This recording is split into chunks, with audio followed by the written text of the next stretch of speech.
Oakridge Mobile Home Estates in Sylmar, nestled just 100 feet outside of the Angeles National Forest, seemed a perfect spot to live until November of 2008 when a wind-driven wildfire destroyed nearly 500 of its 600 homes, leaving acres of charred lots and piles of ash and debris.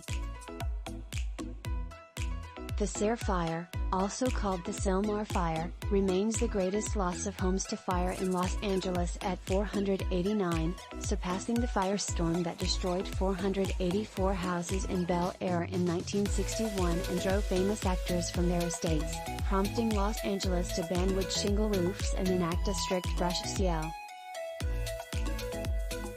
In Sylmar, Maureen Callahan and almost all of her neighbors lost their homes as firefighters fought to extinguish the ferocious blaze nearly 14 years ago. Like most of her neighbors, she rebuilt her manufactured home in the same spot with her view of the wilderness next door. But on November 14, 2008 at 10:30 p.m. she saw flames from her front porch and knew it was time to flee. When she looks back today, she remembers her family was not prepared, lacking even an evacuation plan. "When you are trying to evacuate, your mind goes to putty," Callahan said recently. "You're not thinking clearly, you're not thinking what to grab.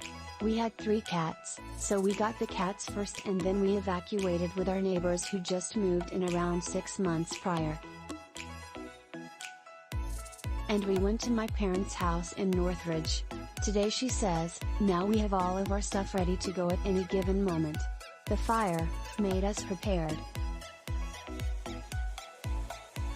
Her family lost everything. She moved to Northridge for 18 months, missing just 1 day of work while dealing with insurance companies and contractors as her family began the process of rebuilding their lives. Nearly every day she went back to the scorched community, looking for any of her family's belongings that might have survived the fire. She found only a slightly melted cast iron skillet. Nearly 14 years later, in 2022, California firefighters still have their work cut out for them, battling devastating wildfires in Northern California and blazes in Southern California, including the drought fire that temporarily closed the I-5 near Castaic on August 31 amidst severe drought conditions, and